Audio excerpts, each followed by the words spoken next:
नमस्कार, मैं अविनाश रंजन गुप्ता आप सभी का अपने चैनल पर हार्दिक अभिनंदन करता हूं। और आज के इस वीडियो में हम अध्ययन करने वाले हैं क्रिया का एक बेहतरीन अध्याय जो नाम धातु क्रिया के नाम से जाना जाता है। और अंग्रेजी में इसके लिए हम लोग नॉमिनल वर्ब का प्रयोग करते हैं, अर्थात अंग्रेजी में इसका जो नाम है वो है नॉमिनल वर्ब। तो शुरू करते हैं नाम धातु क्रिया। देखिए, सबसे पहले हम लोग ये जानेंगे कि नाम धातु क्रिया होती क्या है। संज्ञा अर्थात नाउन, सर्वनाम अर्थात प्रनाउन अथवा विशेषण अर्थात एडजेक्टिव के साथ क्रिया जोड़ने से, वर्ब जोड़ने से जो क्रिया बनती है उसे ही हम लोग नाम धातु क्रिया कहते हैं। जैसे लुटेरों ने जमीन हथिया ली। तो देखिए, हथिया ली, हथिया ली, ये हथियाना जो है वो क्रिया का काम कर रहा है, लेकिन इसकी रचना कैसे हुई है? इसकी रचना हाथ से हुई है। और हाथ क्या है? एक चीज़ का नाम है, इसीलिए ये कहलाएगा नाउन। तो जब हम लोग नाउन में या प्रनाउन में या एडजेक्टिव में हम लोग क्रिया जोड़ते हैं तो वो नाम धातु क्रिया कहलाती है। दूसरा एक एग्जाम्पल देखते हैं। हमें अनाथ बच्चों को अपनाना चाहिए। क्या करना चाहिए? अपनाना चाहिए। तो यहाँ पर देखिए, अपना जो है वो सर्वनाम है और उसमें हम लोगों ने ना जोड़ दिया, तो अपनाना चाहिए या अपनाना। ठीक है, तो ये कहलाएगा नाम धातु क्रिया। विशेष द्रष्टव्य, ऐसे क्रिया शब्द कुछ विशिष्ट संज्ञा, सर्वनाम अथवा विशेषण शब्दों में ध्वन्यात्मक परिवर्तन करके ही बनाए जाते हैं। इसके कहने का मतलब ये हुआ कि सभी संज्ञा शब्दों में क्रिया जोड़कर हम लोग नाम धातु क्रिया नहीं बना सकते। ठीक उसी तरीके से सर्वनाम भी हम लोग कुछ विशिष्ट सर्वनामों में ही क्रिया जोड़कर नाम धातु क्रिया बना सकते हैं, और विशेषण में भी। और कैसे बना सकते हैं? उन शब्दों में ध्वन्यात्मक परिवर्तन करते हैं, अर्थात फोनेटिक चेंज करके हम लोग नाम धातु क्रिया बनाते हैं। जैसे यहाँ हाथ से हम लोगों ने कर लिया हथियाना और अपना से कर लिया अपनाना, तो इसमें हम लोगों ने फोनेटिक चेंज कर दिया, साउंड से रिलेटेड कुछ हम लोगों ने उसमें परिवर्तन कर दिया। अब देखिए, नाम धातु क्रियाएं कैसे बनाई जाती हैं। सबसे पहले हम लोग देखेंगे संज्ञा से, फिर सर्वनाम से, फिर विशेषण से, और फिर अनुकरणवाची। अनुकरणवाची कहने का मतलब हो गया एक ही शब्द दो बार आता है और उसे हम लोग अनुकरणवाची कहते हैं। तो सबसे पहले हम लोग देखते हैं कि संज्ञा से हम लोग कैसे नाम धातु क्रिया बनाते हैं। देखिए, संज्ञा क्या है? संज्ञा है सर्म, और इसमें हम लोगों ने जोड़ा ना, शर्माना, तो ये हो गया नाम धातु क्रिया। उसी प्रकार लोभ से लुभाना, बात से बतियाना, झूठ से झुठलाना, लात से लतियाना। पुलिस चोर को लतियाते हुए थाने ले गई। कैसे ले गई? लतियाते हुए। मालिक नौकर को लतिया रहा है, अर्थात मार रहा है। पत्थर पथराना, दुख दुखाना, खुजली खुजलाना, टक्कर से टकराना, और लालच से ललचाना। तो इस तरीके से हम लोग देख रहे हैं कुछ विशिष्ट संज्ञा शब्द हैं, उसमें हम लोग ध्वन्यात्मक परिवर्तन लाकर नाम धातु क्रियाओं का निर्माण कर रहे हैं। उसी प्रकार अब हम लोग आ जाते हैं सर्वनाम पर। और देखिए, सर्वनाम में केवल एक ही ऐसा विशिष्ट सर्वनाम है जिससे हम लोग नाम धातु क्रिया बनाते हैं, वो है अपना, और इससे बना अपनाना। सिर्फ एक ही है।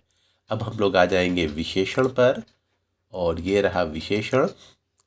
विशेषण और नाम धातु। देखिए, 60, 60 का मतलब हुआ 60, और 60 की उम्र में ऐसा माना जाता है कि लोग थोड़े सठिया जाते हैं, अर्थात उनका दिमाग सही से काम नहीं करता। और 60 से बना क्या? सठियाना। उसी प्रकार देखिए, गर्म से गरमाना, पिताजी गरमा गए। तोतला, वो तुतला रहा है। नर्म, नरमाना। चिकना, चिकनाना। सुस्त, सुस्ताना, आराम करना। दुहरा, दुहराना। आकुल से अकुलाना। बूढ़ा से बुढ़ाना, और लंगड़ा से लंगड़ाना। तो इस तरीके से हम लोग देख रहे हैं एडजेक्टिव या विशेषण, इसे हम लोग डिस्क्राइबिंग वर्ड्स भी कहते हैं, उसके शब्दों में, और ये कुछ विशिष्ट विशेषण हैं। सभी विशेषणों से हम लोग नाम धातु क्रियाओं का निर्माण नहीं कर सकते।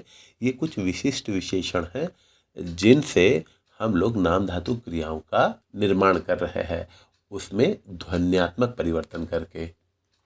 अब हम लोग आ जाते हैं अनुकरणवाची। सबसे पहले तो हम लोग इसमें देख लेते हैं कि ये अनुकरणवाची शब्द होते क्या है, या अनुकरणात्मक धातु होता क्या है। देखिए, किसी प्राणी, वस्तु, केवल कोई चीज की वास्तविक या कल्पित ध्वनि या दृश्य के अनुकरण पर निर्मित क्रिया धातु को अनुकरणात्मक या आवृत क्रिया धातु कहते हैं। यहाँ देखते हैं हम लोग अनुकरणवाची, और ये है नाम धातु क्रिया। कैसे? देखिए, सबसे पहले देखिए थप थप। जब कोई व्यक्ति अपनी हथेली से किसी दूसरे व्यक्ति या दूसरे बच्चे की पीठ पर हल्का सा प्रहार करता है तो उसे हम लोग कहते हैं थप थप, और उसी से नाम धातु क्रिया निर्माण होती है। थप थपाना, शिक्षक ने मेरी पीठ थपथपाई, तो ये थपथपाई नाम धातु क्रिया हो गई। उसी प्रकार थर थर, एक प्रकार की साउंड, या जब कोई व्यक्ति सिवरिंग करता है, कांपता है, तो ये हो गया थरथराना। उसी प्रकार कप कप, ठंड से जब कोई व्यक्ति कांपने लगता है तो कप कप, वो कप कप से कप कपाना। ठीक उसी प्रकार टन टन से टनटनाना, बड़बड़ से बड़बड़ाना। यहाँ आप एक चीज़ नोटिस कीजिए कि एक ही शब्द जो है वो दोबारा आ रहा है, मतलब एक ही शब्द का अनुकरण यहाँ पर हो रहा है, इसीलिए इसे अनुकरणवाची शब्द कहते हैं। और अनुकरणवाची शब्द में ना जोड़कर हम लोग यहाँ नाम धातु क्रियाओं का निर्माण कर रहे हैं। ठीक उसी प्रकार यहाँ देखिए, घर घर, मान लीजिए आप बोल रहे हैं लेकिन आपकी आवाज़ क्लियर नहीं है, तो घर घर से हो गया घर घराना, उसकी आवाज़ घर घर आ रही है। खट खट, कोई दरवाजे पर खट खट कर रहा है तो खट खट से खटखटाना। धीमे धीमे कोई बात करता, फुस फुस से फुसफुसाना। झिलमिल, क्लियर कोई खास नहीं है तो झिलमिल, झिलमिल से झिलमिलाना। चमचम, चमक रहा है तो चमचमाना। इस तरीके से अनुकरणवाची शब्दों से भी नाम धातु क्रियाओं का निर्माण किया जाता है। अब हम लोग आ जाते हैं नाम धातु क्रियाओं से जुड़े कुछ विशेष द्रष्टव्यों पर। नाम धातु क्रियाएं नामबोधक क्रियाएं नाम से भी जानी जाती है। अगर आपको कभी नाम बोधक क्रियाएं कहीं मिलता है तो आप समझ जाइएगा कि ये नाम धातु क्रियाओं का ही दूसरा नाम है, नाम बोधक क्रियाएं। ये सकर्मक और अकर्मक दोनों होती हैं। सकर्मक और अकर्मक अर्थात नाम धातु क्रियाएं ट्रांजिटिव भी हो सकती हैं और इनट्रांजिटिव भी हो सकती हैं। ये प्राय पुल्लिंग होते हैं, अर्थात ये जो होते हैं ये मैस्कुलाइन होते हैं, अधिकतर पुल्लिंग होते हैं। हिंदी में लगभग 175 अनुकरणात्मक धातुओं का प्रयोग होता है। हम लोगों ने तो यहाँ पर केवल 8-10 अनुकरणात्मक धातुओं का प्रयोग किया है, लेकिन हिंदी में 175 के आसपास अनुकरणात्मक धातुओं का प्रयोग होता है। तो ये था हम लोगों का नाम धातु क्रिया पर एक विशेष अध्ययन। उम्मीद करता हूँ कि आपको मेरा ये वीडियो ज़रूर अच्छा लगा होगा। हम लोग अगले वीडियो में पुनः मिलेंगे जो पूर्वकालिक क्रिया होगी। तब तक के लिए धन्यवाद।